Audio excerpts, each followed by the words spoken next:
Добро вечер. Светло на крајот или крај без светло. Евроинтеграциите никогаш не биле поблиску до земјава, во исто време никогаш подалечни. Ќе останеме ли во чекалницата за старт на преговорите? Ќе се доближиме ли на Европа? По подпишувањето на Преспанскиот договор и надминувањето на повеќе деценискиот проблем со Грција, се чинеше дека сме во лер, пуштени на судолница и нема сила што може да не сопре. Но сега сме соочени со нова закана. Реториката на официјална Софија станува се поостра кон соседот со кој што претходно подпиша договор за добро соседство. Колку е вистински далеку Скопје од Брисел? Колку е вистински далеку земјава од Европска? Дали се уште се чувствува надеж кај народот за нашето членство во Европската Унија? Ги имаме бројките, го имаме јавното мислење. Мартин, ќе го испредам во студио 6, а ние го имаме вистинскиот гостин на оваа тема. Затоа ве поканувам да останете со објектив.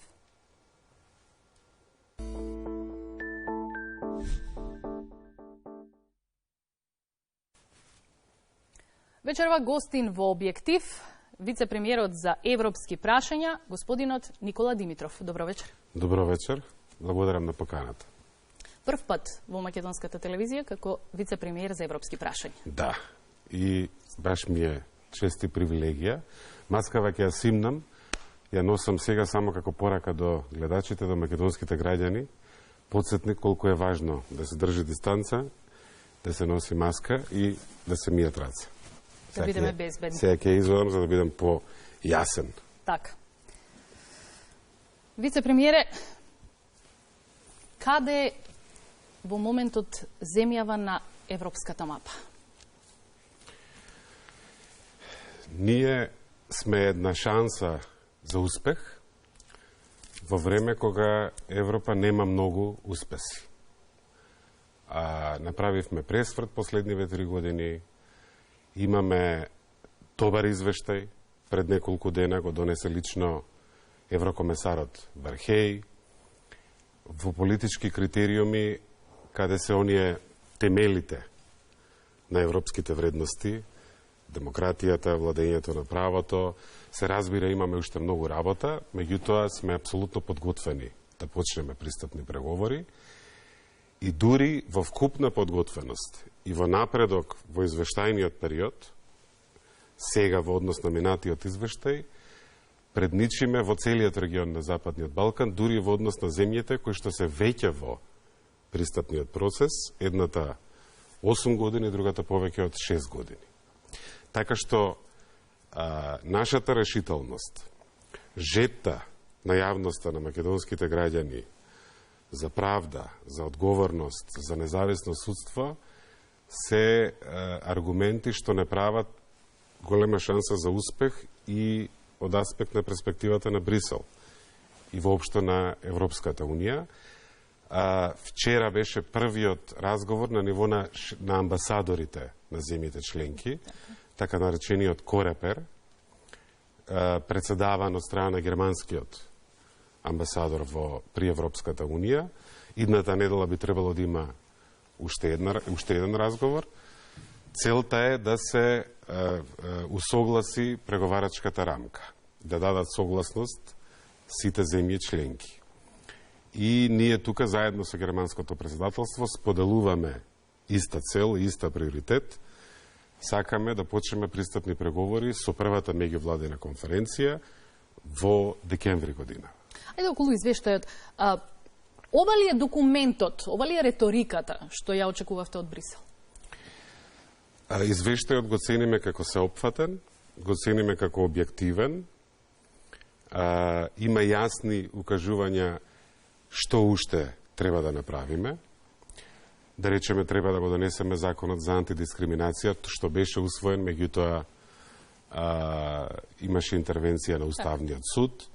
Тој е веќе во собраниска процедура. Треба да ги инкорпорираме забелешките на ОПСЕ ОДИР, мисијата во однос на изборниот законник, и тоа да го направиме доволно брзо, бидејќи имаме локални избори идната година. Треба да продолжи и судската власт да си го преземат изгинот и одговорноста. Судскиот совет Советот на јавни обвинители, треба да продолжат истраги, обвиненија, пресуди во однос на случаи на корупција и особено висока корупција, во однос на медиумите. Нотирано е дека има клима во земјата и за критичко известување, меѓутоа треба поефикасна санкција за вербалните и физичките напади врз новинари, правата и работните права на таа фела, на овој важен еснав, е исто така споменат. Споменат е јавниот сервис, каде што сме ние, така што во сите овие области имаме работа, меѓутоа имаме и добар напредок. Како прв човек на македонската дипломатија, бевте исклучително горд на двата договора склучени со соседите. По последните случувања со Бугарија, се уште ли го имате истото чувство? Се уште ли сте убеден дека подпишавме договор за добрососедство? Договорот да го немавме денес, ќе бевме во потешка ситуација. Бидејќи договорот дава една правна рамка и дел од овие прашања што сега излегуваат во јавноста, излегуваат од таа правна рамка. Например, во договорот има целосна реципрочност и еднаков статус меѓу македонскиот јазик и бугарскиот јазик. Договорот формира комисија за историски прашања на паритетна основа и дава еден вид, го дефинира мандатот на историчарите кои што членуваат и од македонска страна и од бугарска страна. Договорот во членот 2 вели дека Бугарија треба да ни помага на нашиот европски пат се до полноправното членство во Европската Унија. Каде е тогаш грешката во содржината која што дозволува можност на Бугарија да се однесува вака, околу јазикот, околу историјата, околу се тоа што го споменавте, околу помошта? Прашањата со Бугарија не се нови. И на некој начин исходот, пробивот по ова прашање ќе биде последниот чекор од долгогодишниот историски процес на конечно затворање на македонското прашање. Овој предизвик не е нов. Тој постои низ 90-тите години, се направи известен исчекор со таа декларација од 99-та година. Меѓутоа, за разлика од Преспанскиот договор, договорот за пријателство со Бугарија не ги решава сите прашања мериторно, туку создава механизам како тие ќе се решат. Меѓу другото, во преамбуларниот дел, договорот зборува за развивање на пријателски односи врз основа на взаемно разбирање и почит. И во таа смисла ни дава аргументи, ни помага во однос на оваа последна актуелна дебата, бидејќи мислам дека е прилично очигледно дека не го почитувате соседот ако му кажувате каков му е јазикот. Тоа не е баш добрососедски исчекор. И затоа ние сме целосно посветени на имплементација со добра волја, во добра вера, bona fide, на нашите обврски од договорот. И исто така веруваме дека и од бугарска страна ќе има едно целосно почитување на овој документ што почна еден многу важен, многу благороден процес, бидејќи јас сум убеден дека долгорочно и Бугарија апсолутно има интерес ние да бидеме дел од европското семејство. Впрочем, кога тие има председателство со Советот на ЕУ во првата половина на 2018 година, многу направија да го вратат прашањето на проширувањето повисоко на агендата на Европската Унија. Организираа самит 15 години после самитот во Солун, втор меѓу регионот и Европската Унија во Софија. Многу направија за актуализација на ова прашање, многу се вложија во ова, така што на некој начин имаме заеднички влог И неуспехот ќе биде заеднички, вклучувајќи ја тука и Европската Унија, а успехот исто така ќе биде заеднички.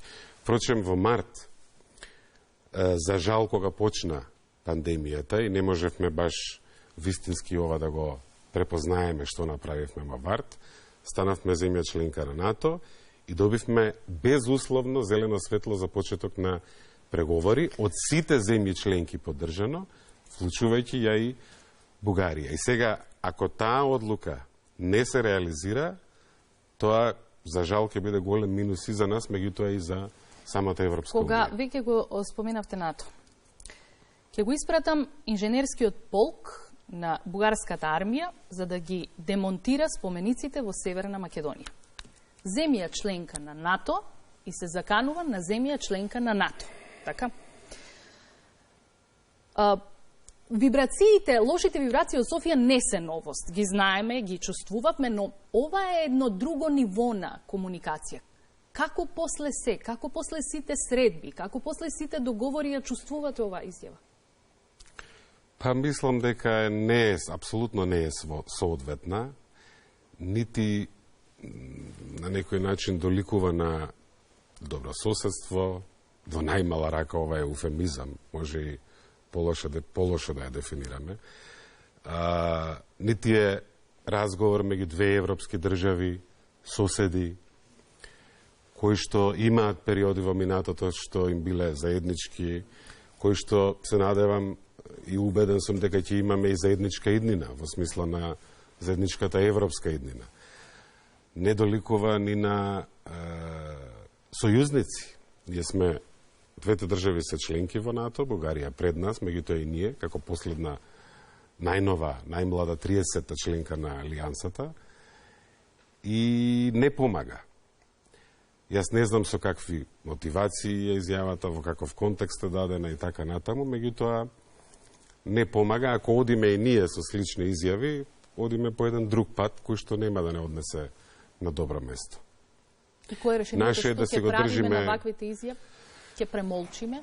Нема да премолчиме, ова не е, ние можеме да се раскараме. И сега, ние мора да сме свесни какви ќе бидат последиците и каде оди тој пат на карањето. Јас мислам дека не вреди, не е многу рационално да се врати со истон. Мислам дека е доволно да се каже дека оваа комуникација е непродуктивна, не соодветствува на нивото на односите меѓу двете држави, не соодветствува на односот два сојузника, две држави членки во НАТО алијансата, и мислам дека од нас ќе биде подобро ако сме мудри, ако сме рационални, ако си го чуваме своето, идентитетот на македонскиот народ, македонскиот јазик е наша работа, за нас таа работа е завршена и дома, и во светот. Во личната карта на нашата држава, нашата Македонија, Северна Македонија, регистрирана во светското семејство, во Обединетите нации, и една посветеност и спремност за другите разлики, да се разговара постојано, да се произведува аргументи на тие што сакаат да ни помогнат и да им се одземаат аргументи на тие што немаат баш волја да ни помогнат. Како дел од владата на Зоран Заев, тргнавте со реторика ќе не биде. Потоа продолживте, Северна Македонија ги започнува преговорите. За наедна од последните пресконференции велите, ако Европската Унија дозволи македонскиот јазик да биде пречка за нашата интеграција, тогаш таа нема да ја заслужи придавката европска. Ја подготвувате ли нацијата за неуспех или ова е некаков обид за, можеби, дипломатска порака до Бугарија и апел за помош од Европската Унија? Ке не биде е едно мото што јас, така, веројатно лично мото, што го употребувам пред моето активирање во македонската политика. Еден вид одговор на ништо од нас не бидува. Од нас не бидува држава. Затоа што мислам дека на некој начин во нашата колективна свест важно е да го премостиме тоа, ние сме жртва, светот не е фер, патот ни е претежок, немаме излез, со еден попобеднички менталитет, дека знаеме каде сакаме да одиме, свесни сме дека патот е многу тежок, стрмен, тесен, меѓутоа од нас зависи. И дека ние треба да ги погледнеме проблемите во очи, да се соочиме со нив, да ги решиме и да си го пробиваме патот напред. И мислам дека е важно. Ние живееме во регион каде што дури има и надпревар кон кого историјата била потешка. Различни, повеќето народи на Балканот. Мислам дека е поздраво да се надпреваруваме кој денес може повеќе.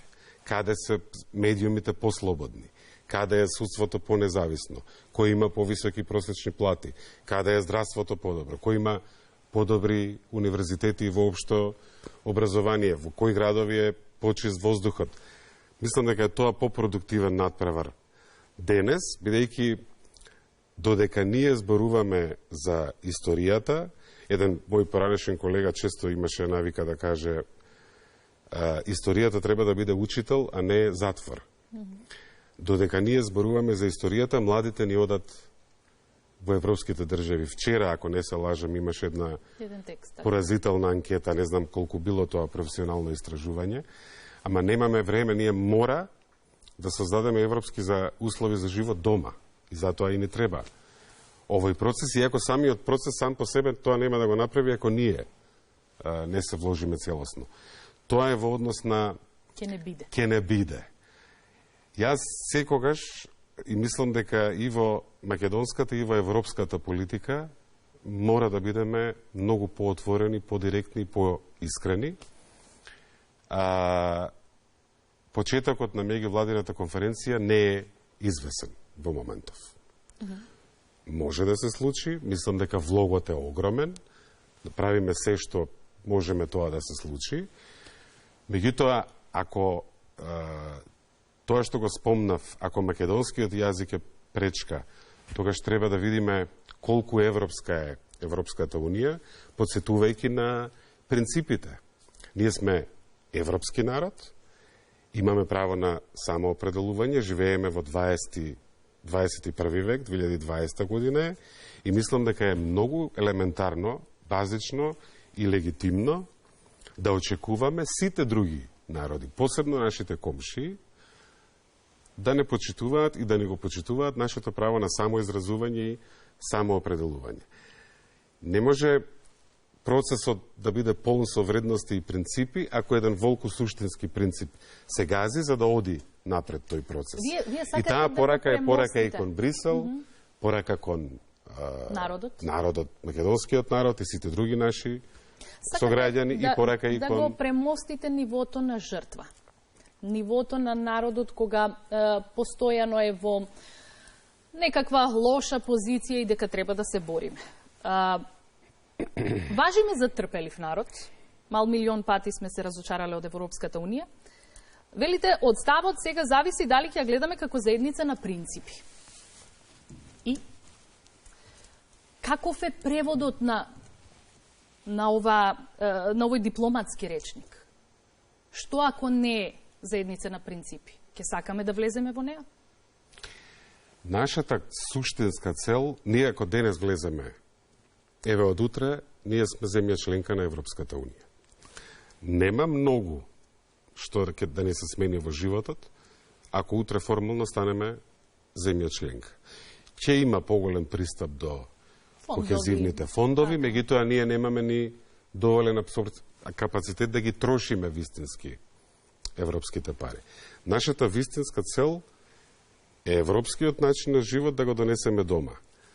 Да има надеж за просперитет, да има реални можности за подобри работни места, подобро платени работни места. Да има правда која што ќе биде целосна и ефикасна.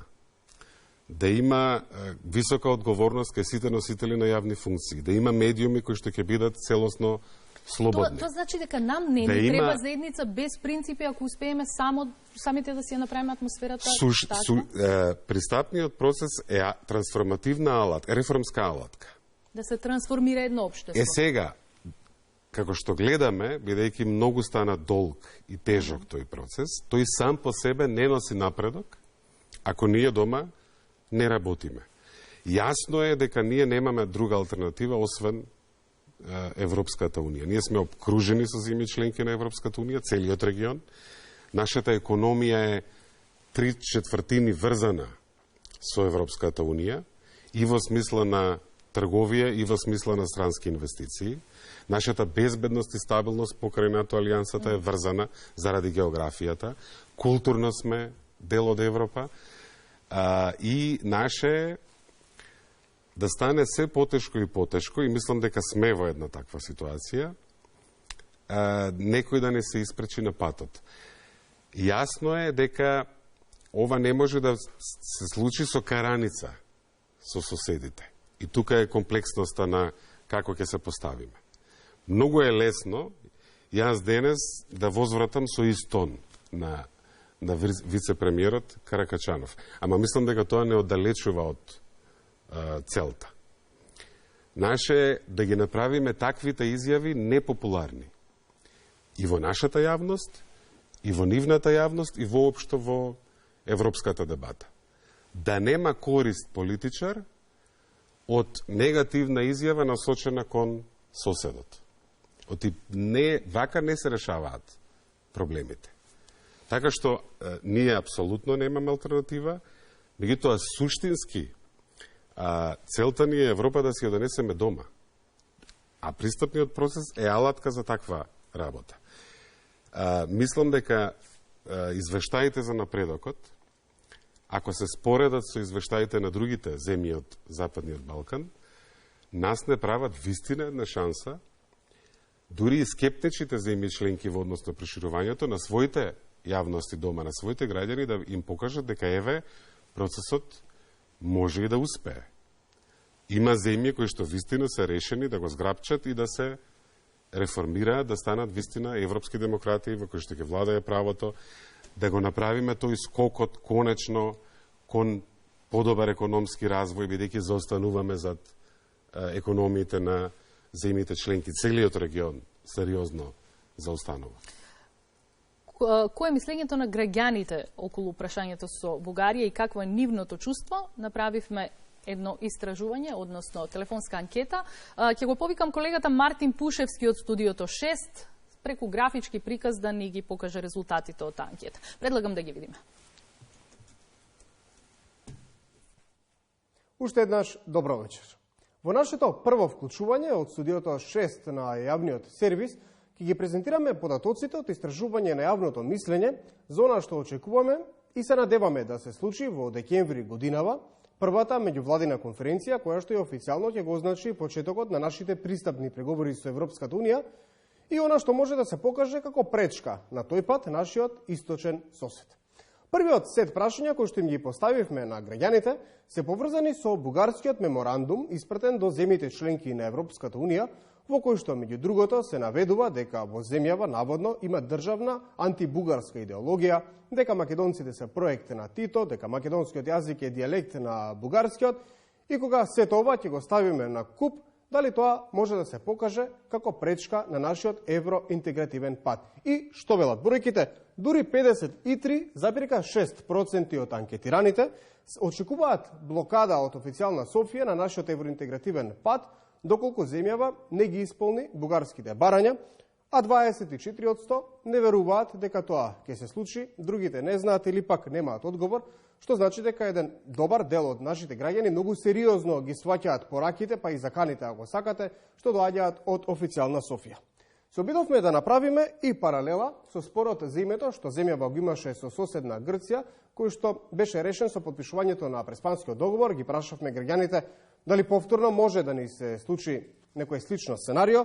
46% од анкетираните сметаат дека со Бугарија може да ни се повтори случајот со Грција, кога нашите преговори со децении беа блокирани. Околу 29% не очекуваат тоа да биде случај, другите не знаат или пак немаат одговор и Третиот сет на прашања е поврзан со бугарските барања и внимавајте, ова е еден графички приказ кој што многу сликовито ги отсликува состојбите во земјава. Дури 71,4% од граѓаните сметаат дека барањата од официјална Софија од земјава се неприфатливи на сметка на едвај 12% кои што би се согласиле со нив. Значи, ако може да сумирам, за најголемиот дел од граѓаните на земјава, барањата од соседна Бугарија се неприфатливи, па следствено на тоа, мнозинството и очекува блокада од официјална Софија на нашиот евроинтегративен пат.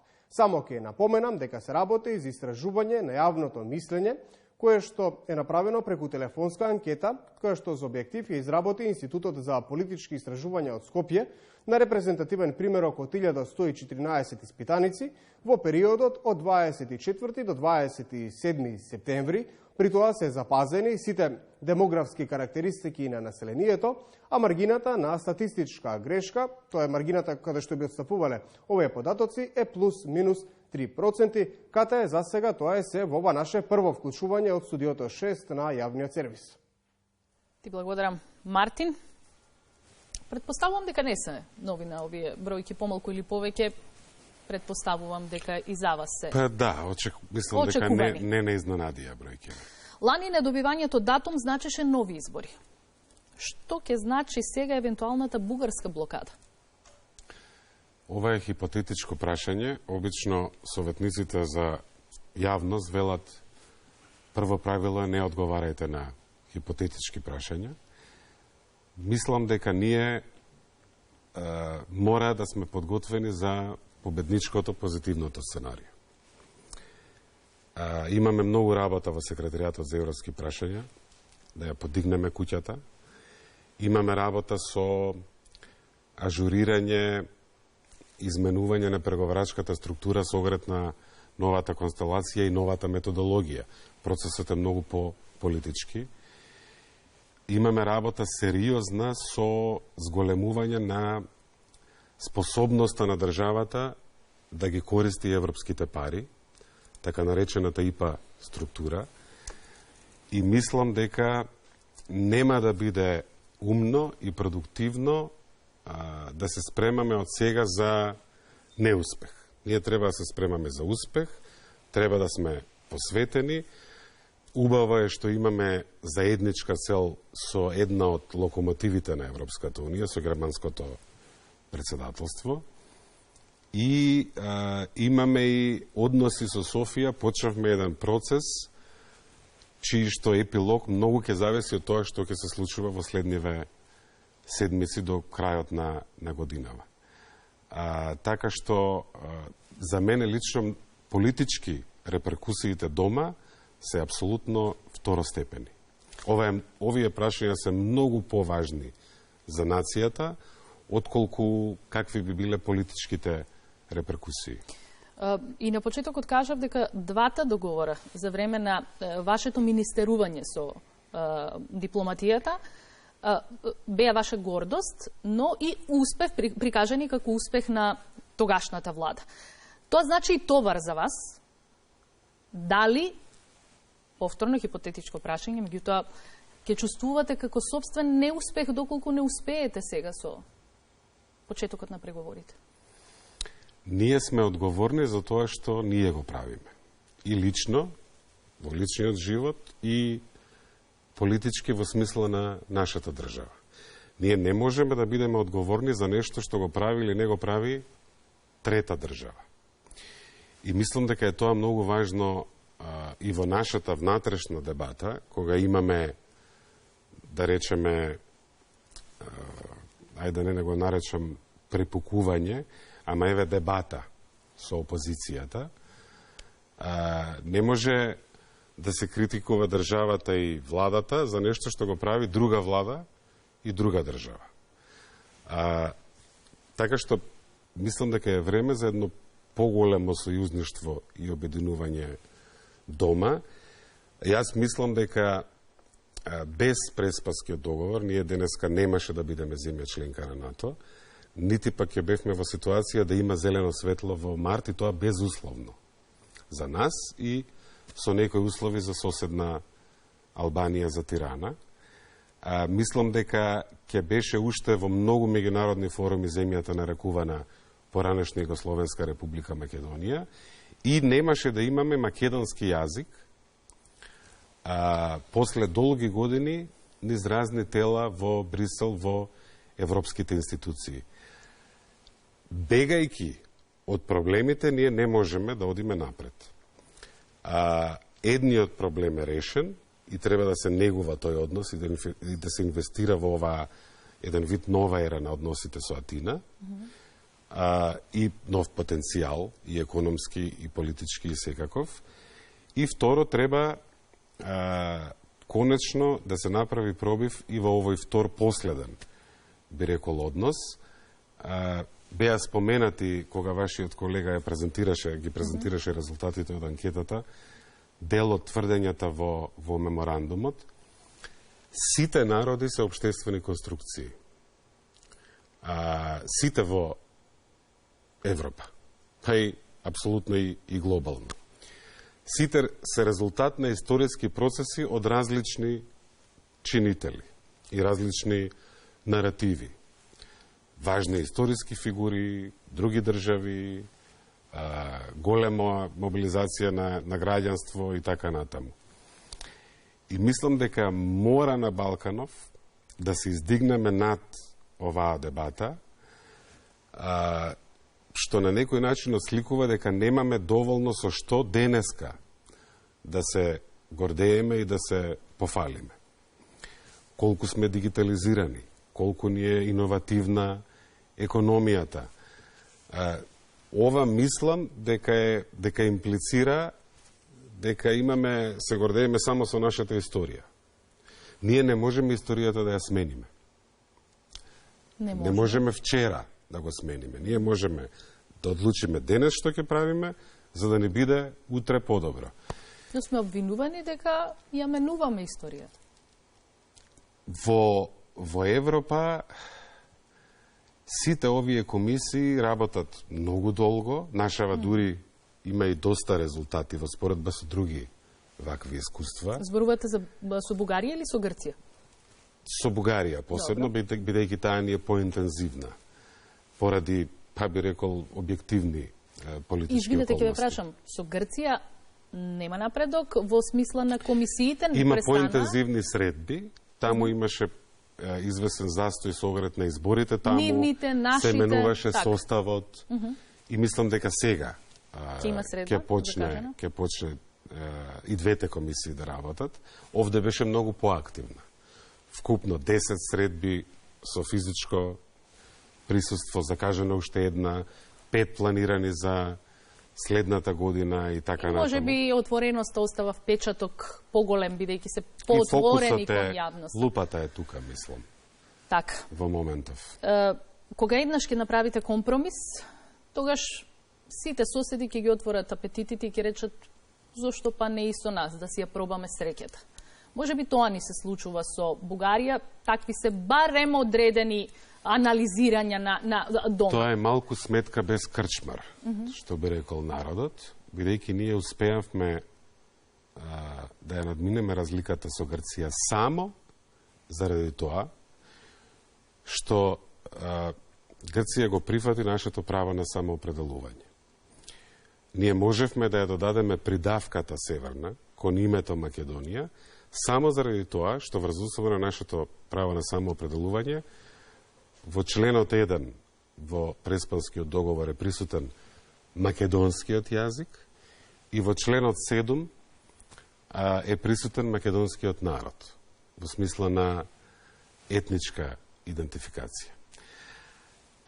Ако ова е прашањето, ако ние дозволиме или ако некој мисли дека ова е спор, овој спор нема да има никогаш решение.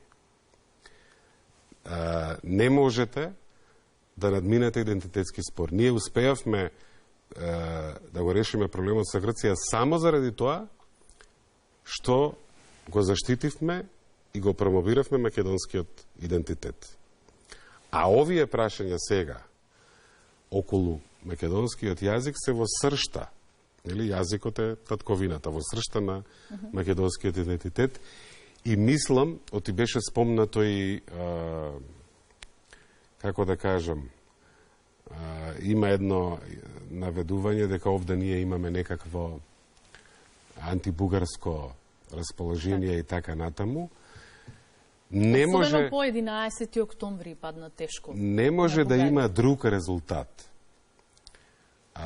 И нити краткорочно, нити среднорочно, нити долгорочно, ако ние во тој нерв сме чепнати и предизвикани околу македонскиот јазик. Очекувате Тоа народот не може да тука биде... да реагира, тука да го изгуби трпението Не и може... за Европската унија, и за Бугарија, и за сите соседи, ако немаме поддршка од заедницата? Не е добро соседски и апсолутно не е инвестиција во блискост и пријателство, ако ние сме предизвикани за тоа кои сме и за нашиот јазик. И мислам дека стратегијата ќе биде многу подобра ако работиме на вистинско поврзување, економско, културно. Ние имавме многу добри бројки по потпишувањето на договорот за пријателство. Значително се зголеми бројот на бугарски граѓани кај нас, македонски граѓани кај нив, трговијата значително се зголеми. Дајте да го направиме конечно тој коридор 8, железничката пруга, тука се повторно делумно и европските пари, да ја подобриме патната инфраструктура, да имаме подобра културна соработка, еден ден да бидеме заедно во ЕУ, каде што границите не се многу важни. Тоа е вистинскиот пат. Овој пат не може да води кон пријателство. На вистина, и јас верувам, и народот ги цени овие скандинавски методи кои што ги практикуваат, едно заложбите за едно повисоко ниво на комуникација и промена на политиките. Но состојбите се такви какви што се. Сите знаат дека сме во право, ама они се членка и тука завршува се. Една од посетите, дека спомнавте скандинавски, мислам дека Балканот може многу да учи од тој скандинавски регион, таму да речеме и пред Шенген, слободата на движење е воспоставена, воведена.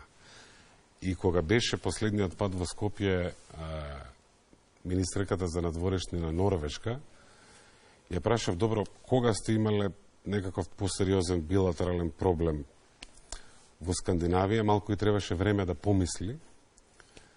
И, ако добро се сеќавам, спомна почетокот на 20. век. И таму има некакви разлики на ниво на анекдоти и на вицови меѓу Норвешка и Данска, да речеме, во врска со кралствата и така натаму. Ама политиката е на ниво на зрелост, каде овие прашања се на тоа ниво. Не стануваат сериозни прашања меѓу државите и соработката е ваква. Така што ние убаво би било да учиме и да се стремиме кон вакви едни европски региони. Скандинавските. Треба да знаеме и со кого си имаме работа, Патот нели? е дол. Да не бидеме вечни учители и вечно да бидеме во право, ама обесправени. Тоа е тоа, кога мислиме дека сме во право, а се чувствуваме обесправени, таа е улогата на жртва. Нема проблем што не може да се надмине со упорност и со знаење. И со зрелост. И овој проблем ќе го надминеме. И минатиот проблем се чинеше невозможен, го надминавме и овде ќе најдеме начин, ќе се истераме. Мислам дека е многу лошо ако влеземе во таков филм повторно. Дека сме во право, дека сме обесправени и еве нема да успееме. Ќе најдеме начин, ќе успееме. Еднаш покажавме дека невозможното е возможно и дека чудата се возможни и сега ќе покажеме, ќе најдеме начин, при тоа очекувајќи една почит елементарна, како што ние им ја нудиме на другите народи, така и другите народи да имаат таквата почит кон нас. И ќе успееме во тоа. Сега предлагам уште еднаш да го погледнеме, односно втор пат да го побарам колегата Мартин Пушевски, бидејќи има уште 3 интересни прашања. Мартин?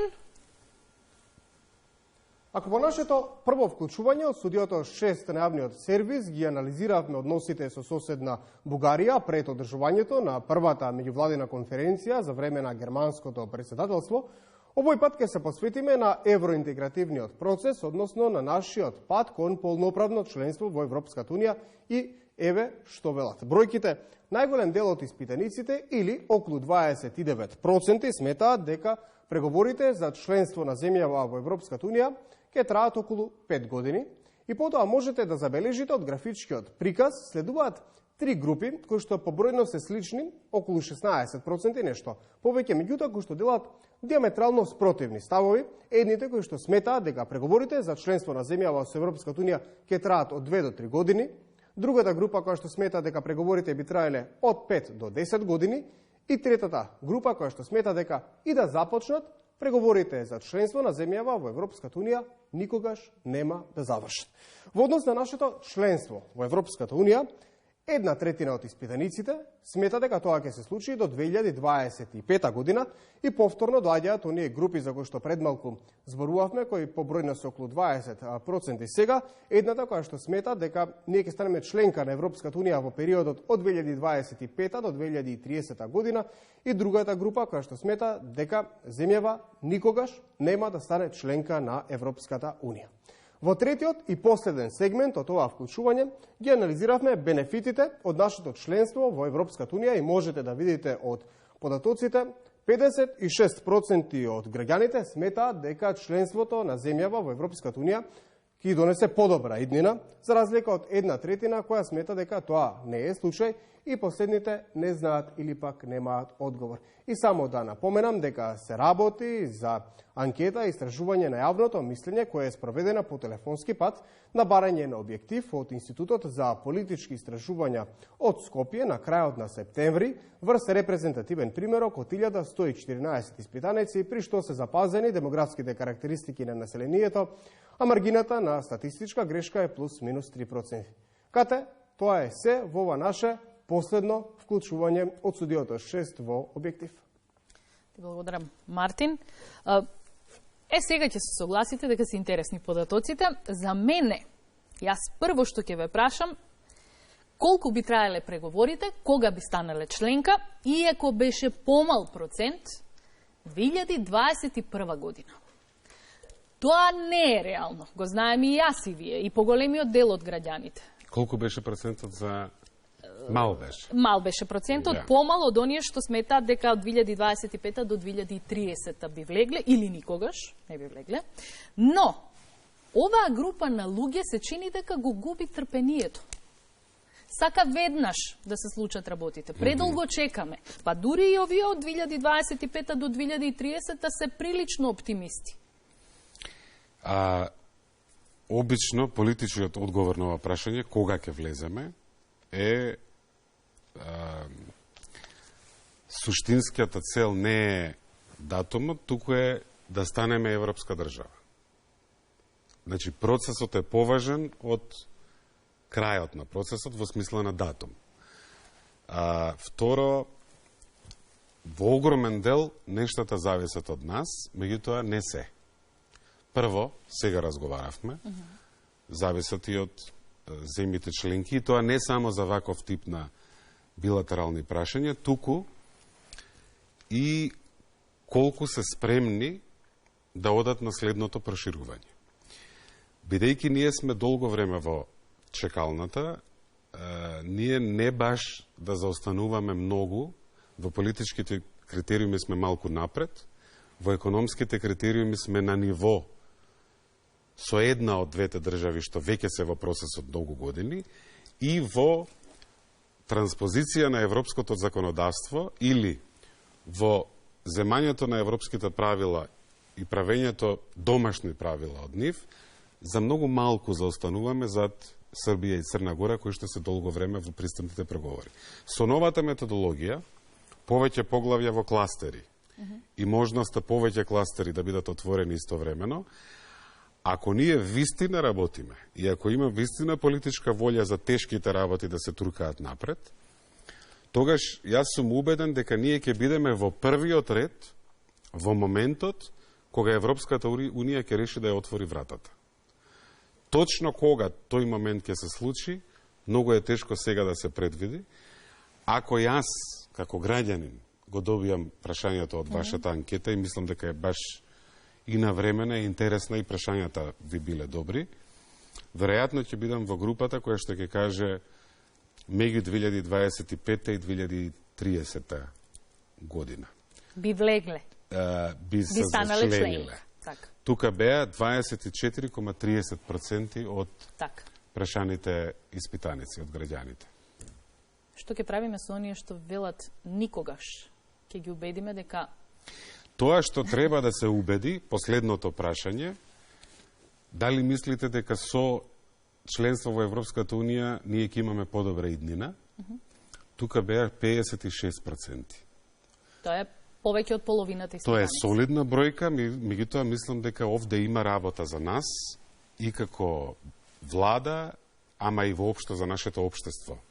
Медиуми, невладени организации, затоа што има многу причини зашто вистина иднината ќе ни биде подобра, за да бидеме членка, ќе треба да бидеме подготвени, за да сме подготвени, ќе треба многу пофункционални институции да имаме, ќе треба да бидеме на подобра рамница во смисла на економскиот развој.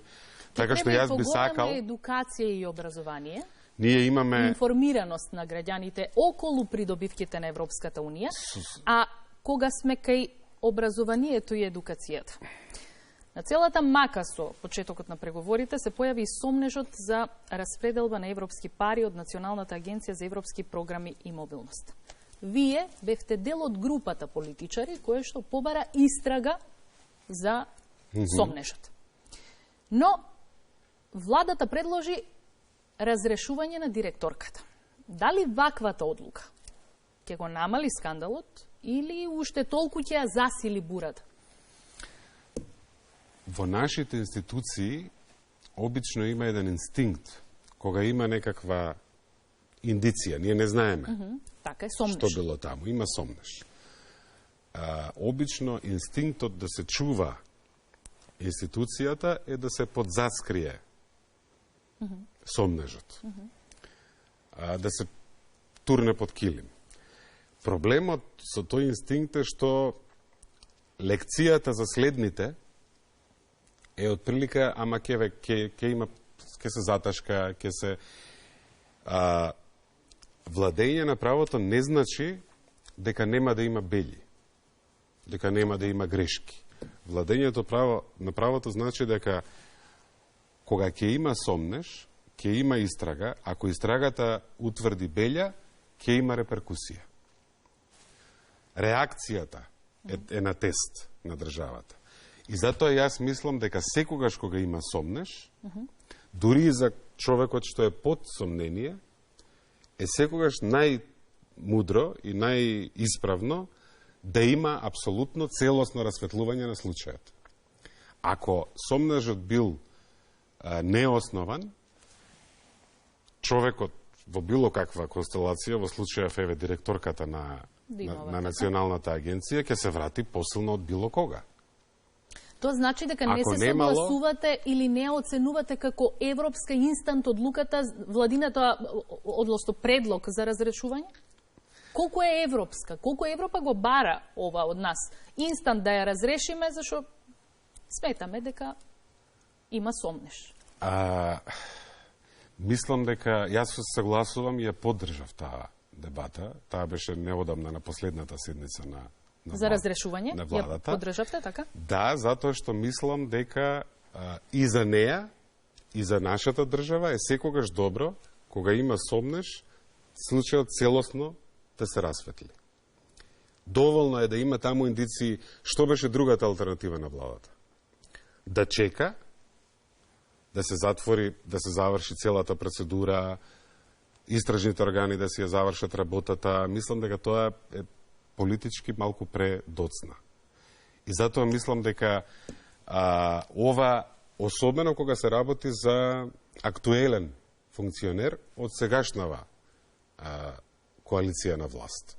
Мислам дека тука е на вистински тест државата посебно, кога има сомнеш, апсолутно треба целосно расветлување. Таа агенција на некој начин има просто традиција на каша. Пред доста години, во времето на предходната влада, таму имаше многу скандали, мислам дека се водат сериозни истраги, не личи, не е одговорно од нас како од држава таков третман кон пари на европски даначни, нити кон собствени, меѓутоа не и кон европските даначни обврзници. Во тој случај, како системски мора да се среди реши таму, практиката очигледно. за проневера на странски пари, не само европски? Ќе се има, ќе стане, ќе биде под лупа целава ситуација. Јас мислам дека ние не смееме да се плашиме од лупа и од светлина. Што повеќе светлина, тоа подобро. Оти лошите работи се случуваат во темница. Така што истрага апсолутно. И тој е став независно каде е, дали е поранешен јавен носител, сегашен, близок, пријател, непознат, познат, мислам дека мора да се навикнеме дека секогаш кога има сомнеш, мора да има истрага. Тоа е здраво. Неколку пати споменавте дека европскиот начин на комуникација бара отвореност, особено кон граѓаните. Ќе ве потсетам, бевте дел од фамозната фотографија во авионот со Заев, Османи и Јангјушев со статус на премиерот дека примил одлична порака дека ги започнувам преговорите во јуни 2019 година. И сега, кога ќе ја погледнете таа фотографија, имате ли чувство дека секој сте биле искрени, отворен со народот? Јас сум одговорен за моите изјави. Јас сум обично внимателен и бавно зборувам, меѓу другото, затоа што мерам што ќе кажам, знаејќи дека на следното интервју ќе ме подсетите на денешново и што сум кажал, мислам дека е важно да сум доследен, да сум конзистентен. Тоа беше еден момент кога заклучоците на Европскиот совет беа го трасираме патот за отпочнување на преговорите во јуни следната година, 2019.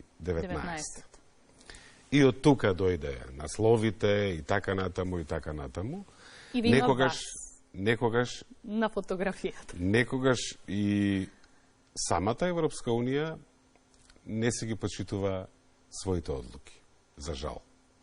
А ние се подпиравме на зборовите на Европскиот совет, на сите земји членки заедно. Во октомври, нели тоа што се случи, не успеа, не можеше јуни, па не можеше октомври. Сега имаме во март зелено светло без услови, каде што меѓу другото учествува и Бугарија во тој консензус, дала согласност за тоа безусловно зелено светло. И еве сега повторно сме пред тест, ама изборовите на Европската Унија се пред тест во смисла на тоа дали ќе имаме меѓувладина конференција во декември. Му изреагиравте на премиерот за таквата објава, каде што и вашиот лик е на фотографијата? Ние сите имаме различни природи, некогаш тоа излегува и корисно. Оптимизмот, меѓу другото, мислам дека е добра карактеристика за лидер, бидејќи дава, потикнува. Овде не се работи само за оптимизам, вели добив порака, како вели, еве да не сгрешам. Примил одлична порака дека ги започнуваме преговорите. Тоа е прилично сериозно. Сега, јас ви ги цитирам заклучоците на Европскиот совет. Го трасираме патот за почнување на преговори во јуни 2019 година. Тоа е порака дека ќе почнат преговорите, не е дека не е. Сега, знаејќи целата динамика, како се случува ова, начинот на одлучување во Европската Унија, различните интереси, тешкиот контекст, со серија на кризи една по друга, ние денес исто имаме многу тежок контекст. За жал, кога патот беше широк и порамно, како автопат со 3-4 ленти, ние не бевме спремни. Сега, кога решивме да го фатиме дизгинот, има една лента и како се угорница. Ама тоа не значи дека нема пат.